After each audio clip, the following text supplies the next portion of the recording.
Државата, односно Министерството за труд и социјална политика, ја презема грижата за старите изнемоштени лица во домашни услови. Овие услуги, кои што во трајање од 1 година, по проект финансиран од Светската банка, до 1 август ги даваше Центарот за развој и едукација од Прилеп на над 210 корисници во општините Кривогаштани, Прилеп и Долнини, преку 58 обучени негуватели, од 1 август преминаа под капата на ресорното министерство, со цел овој едногодишен проект кој се покажал како неопходно нужен за корисниците да продолжи, да биде одржлив, но и да се проширува. Склучувањето на управен договор со Министерството за труд и социјална политика укажува на тоа дека Министерството понатаму ги презема финансиските импликации, да оваа услуга веќе стане дел од системот за социјална заштита и услуги на ниво на држава. Имаме надеж дека можеби има потреба за проширување на услугата за поголем број на негуватели за трите општини.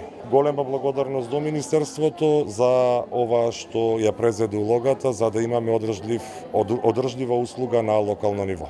Грижата за корисниците на оваа услуга, кои најчесто се стари и изнемоштени лица со различни специфични потреби, воопшто не е лесна. Туку таа е многу одговорна и бара целосна наша посветеност, велат негувателите. Нудиме помош и поддршка на старите лица, односно на лицата кои се со намален функционален капацитет, односно оние кои не можат да се грижат сами за себе во однос на исполнување на нивните основни инструментални активности. Навистина треба да си подготвен и психички и физички за да одговориш на барањата на лицата. Да му дадеме терапија, да ги однесеме на лекар, да ги избањаме, да му ги подготвиме нивните јадења. Со ставањето на овој проект под капата на државата, Македонија се вбројува во земјите кои прават сериозен исчекор напред во институционалната грижа за оваа категорија граѓани, која станува се побројна кај нас, велат упатените.